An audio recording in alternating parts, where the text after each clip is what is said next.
तकरीबन 3 दशक पहले भारतीय जनता पार्टी से पहले प्रधानमंत्री अटल बिहारी वाजपेयी मौजूदा सियासत को देख रहे थे। तब उन्होंने कांग्रेस से कहा था, मेरी बात को गांठ बांध लें। आज हमारे कम सदस्य होने पर आप हंस रहे हैं, लेकिन वो दिन आएगा जब पूरे देश में हमारी सरकार होगी। उस दिन देश आप पर हंसेगा। जब भाजपा अपना 44वां स्थापना दिवस मना रही है तो यकीनन मोदी हो या फिर शाह, सभी के जहनों में अटल का वो अटल बयान जरूर गूंज रहा होगा। ये वो दौर था जब अटल को संसद में बताना पड़ा कि उनकी पार्टी की देश में सियासी हैसियत क्या है। भाजपा की पहली सरकार 13 दिन चली, महज 13 दिन।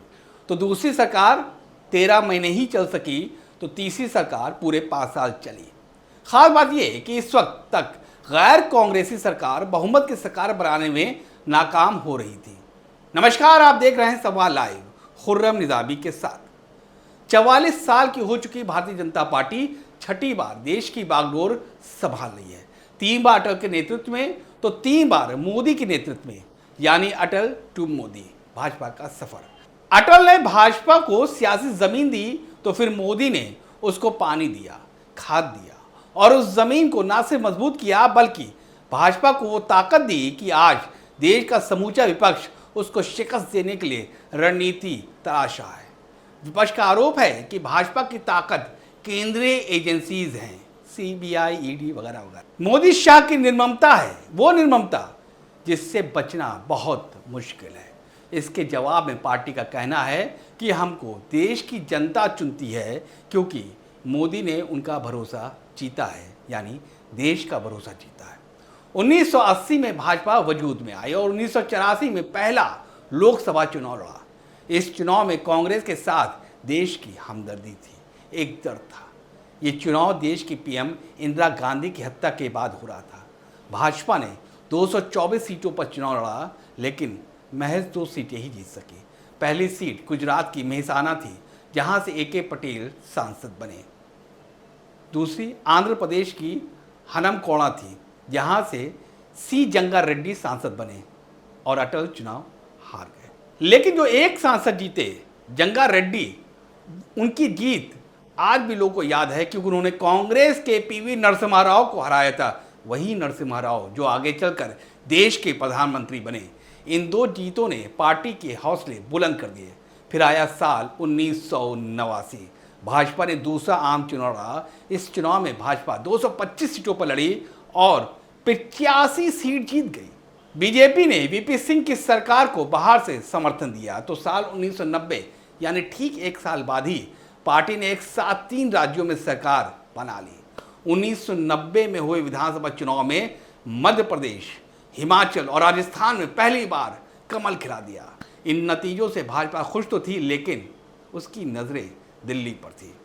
उनको तलाश थी एक ऐसे मुद्दे की जो उनको दिल्ली के सत्ता पर काबिज करा सके, और आडवाणी ने वो मुद्दा ढूंढ लिया। 1990 में आडवाणी ने गुजरात के सोमनाथ से अयोध्या तक रथ यात्रा निकाली। आडवाणी को बिहार में गिरफ्तार कर लिया गया। बदले में बीजेपी ने समर्थन वापस ले लिया और वीपी सिंह की सरकार गिर गई। आडवाणी की यात्रा ने भाजपा के लिए बूस्टर का काम किया। 1991 के आम चुनाव में बीजेपी ने पहली बार 100 का आंकड़ा पार कर लिया। इस चुनाव में बीजेपी ने 120 सीटों पर जीत दर्ज की और 1996 के चुनाव में बीजेपी सबसे बड़ी पार्टी बनकर उभरी, यानी 16 साल में वो सबसे बड़ी पार्टी देश की बनकर उभरी। लेकिन लोकसभा में बहुमत स्थापित न कर पाने के कारण महज 13 दिनों में ही उनकी सरकार गिर गई। लेकिन 1998 में भाजपा ने वापसी की और 182 सीटें जीती और गठबंधन की सरकार भी बनाई। लेकिन ये सरकार भी महज 13 महीनों बाद ही सिर्फ 1 वोट से, जी हाँ, सिर्फ 1 वोट से गिर गई। और 1999 में भाजपा ने 138 सीटें जीती और 20 से ज़्यादा, जी हाँ, 20 से ज़्यादा पार्टियों के गठबंधन कर एनडीए बनाया। ये पहली बार था जब अटल सरकार ने अपना कार्यकाल पूरा किया, पूरा 5 साल। अटल सरकार ने 2004 में वक्त से पहले चुनाव करवाया। उनको लगा कि यही वक्त था, लेकिन उनका अंदाज़ा गलत था। वो सत्ता बचाने में नाकामयाब रहे। भाजपा 2004 का लोकसभा चुनाव भले ही हार गई, लेकिन उसकी स्थिति राज्यों में मजबूत हो रही थी। बीजेपी मध्य प्रदेश, छत्तीसगढ़ और राजस्थान समेत कई राज्यों में सरकार बनाने में कामयाब रही। 2008 में बीजेपी पहली बार कर्नाटक की सत्ता में आई। हालांकि 2009 में बीजेपी फिर चुनाव हार गई और उसे 116 सीटें ही मिली। कांग्रेस सरकार का दूसरा कार्यकाल भ्रष्टाचार के भेंट चढ़ गया। 2011 में अन्ना आंदोलन तो 2012 में निर्भया कांड ने कांग्रेस के खिलाफ माहौल बना दिया। भाजपा को इसी मौके की तलाश थी। गुजरात के तत्कालीन मुख्यमंत्री नरेंद्र मोदी को 2013 में पार्टी ने पीएम फेस के तौर पर प्रोजेक्ट किया। अच्छे दिन का नारा, हिंदुत्व और विकास के सहारे बीजेपी पहली बार अपने दम पर केंद्र की सत्ता में आई। इस चुनाव में बीजेपी ने 282 सीटें जीती। ये पहली बार था जब कोई गैर कांग्रेसी पार्टी ने बहुमत हासिल किया था। मोदी के पीएम बनते ही भाजपा का सियासी जैकपॉट लग गया और भाजपा लगातार कई राज्यों में सरकार बनाती चली गई।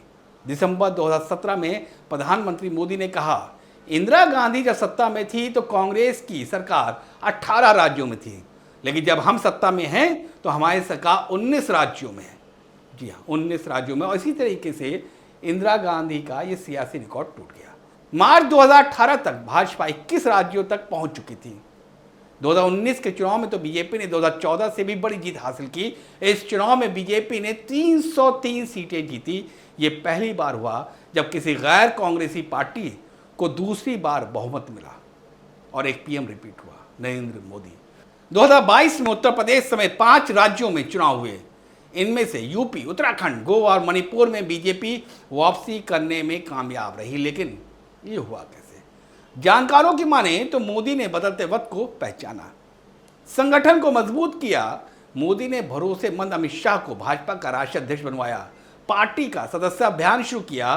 देश में मोदी की सुनामी थी, लिहाजा भाजपा के सदस्यों की संख्या देश भर में 10 करोड़ से भी पार चली गई। इसके साथ ही तकनीक की ताकत का भरपूर इस्तेमाल भी किया।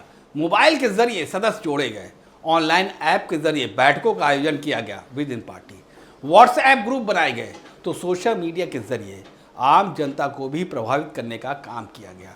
तो ट्रेडिशनल वोट बैंक को बढ़ावा देने के लिए राज्यभर सोशल इंजीनियरिंग के फार्मूले पर जोर दिया गया, यानी जैसा स्टेट वैसी सोशल इंजीनियरिंग। पार्टी ने हिंदुत्व की धार को बरकरार रखा।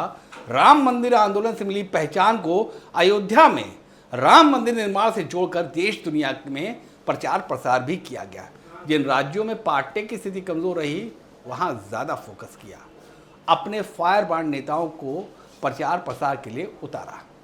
तो भाजपा ने पार्टी कार्यकर्ताओं को उनकी अहमियत बताई। मोदी हो या शाह या फिर योगी, सभी ने हर मौके पर कहा कि भाजपा में कोई भी कार्यकर्ता सीएम या फिर पीएम बन सकता है। अमित शाह ने सांसदी का पर्चा दाखिल कर बताया कि वो किस जगह पार्टी के लिए पोस्टर लगाने का काम किया करते थे और उन्होंने वहीं पर उसी जगह कार्यकर्ताओं को संबोधित भी किया। तो ये था भाजपा का अटल से मोदी का सफ़र। अगर आपको ये कोशिश बेहतर लगी तो इसको लाइक और शेयर कीजिएगा। अगर आपने अभी तक हमें सब्सक्राइब नहीं किया है तो जल्द कर लीजिए।